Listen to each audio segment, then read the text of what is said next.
For today's video, iriripat ko na po itong aking kalankowi. Kasi guys, tingnan nyo naman ang itsura niya, oh. Ano bang tawag dyan? Parang naghiga-higa na siya. Siguro kailangan na niya ilipat sa mas malaking pots. Ito guys, oh. Ayun, parang mababali. Nag-crack, parang mababali. Ayun na siya, oh. Sobrang liit. So, dito ko siya plano guys ilipat. Sa malaking to, oh. Yan, medyo madumi lang yung ilalim niya. Binutasan ko ng marami yan, guys. At mas maganda siyang ilagay dyan kasi ang laki. At maluwang. Medyo mas makakadami ito. Makakabuelo siya. Lalo siyang dadami. Na kasi siya, guys, oh. So, ang ganda niya dyan. So, iriripat ko siya dyan. Sorry po doon sa aso ko, ang kulit. Dyan ka lang kilo. Huwag kang padaan-daan. Ayan, guys, oh. Tsaka, ganito ba talaga siya? Ang dami na niyang aerial roots. Ayan, oh. Yan. At eto. Yan, ang dami niyang aerial roots. So, madali lang pala siyang mabuhay, guys. So, let's go. Iripat na natin ito para mas maganda na yung pwesto niya. So, ito na, guys. Let's go. Iripat na natin. Ow! Nabali na siya, guys.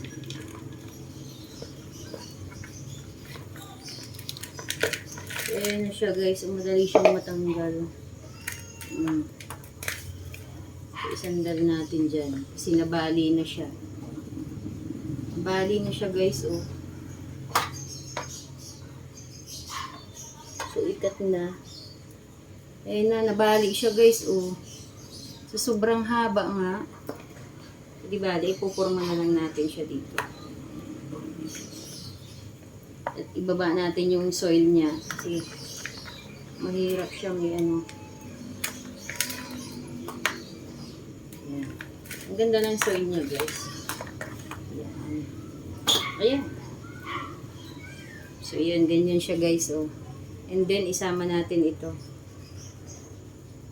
Ay, mabali din. Move natin ng konti.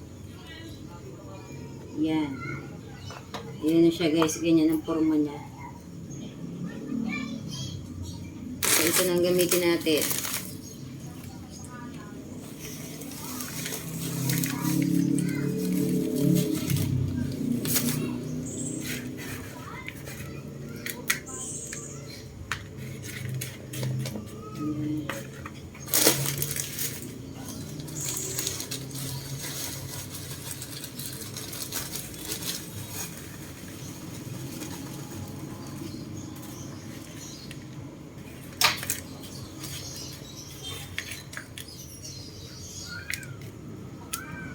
Bilis lang nitong lumago guys. Ang ganda niya.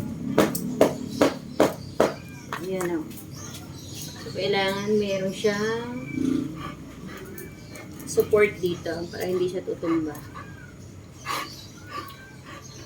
Ayan.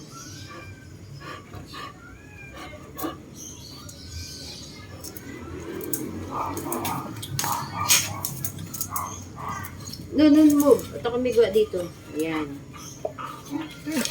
Doon ka lang. Alis dyan, baby ko. Ako may ginagawa doon ka. Yan na, guys. So, parang nalagyan ko pa ng lupa. Konti pa.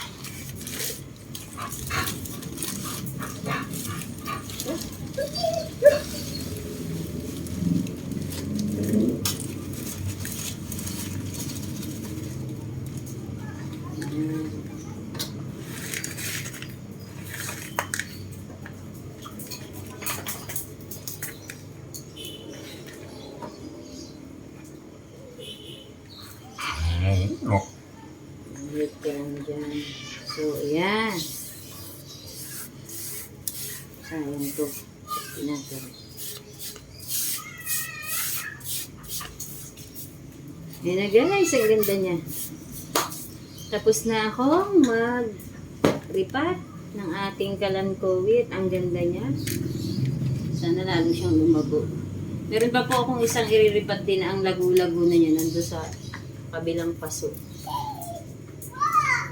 So guys, ayan na. Tapos na po tayong magripat ng ating kalankowi. At ang laki na po ng paso niya. Kaya sure ko pag mas lumago yan, mas maganda siya. Ayan, ang ganda-ganda na niya. Tsaka madali lang siyang buhayin, guys. Hindi ko na muna siya didiligan kasi yung naputol, itinusok ko na lang din dyan. So, hindi pa siya pwede. Hayaan ko na lang ng mga ilang araw bago ko siya diligan. So, hanggang dito na lang, guys. Bye! Thank you for watching!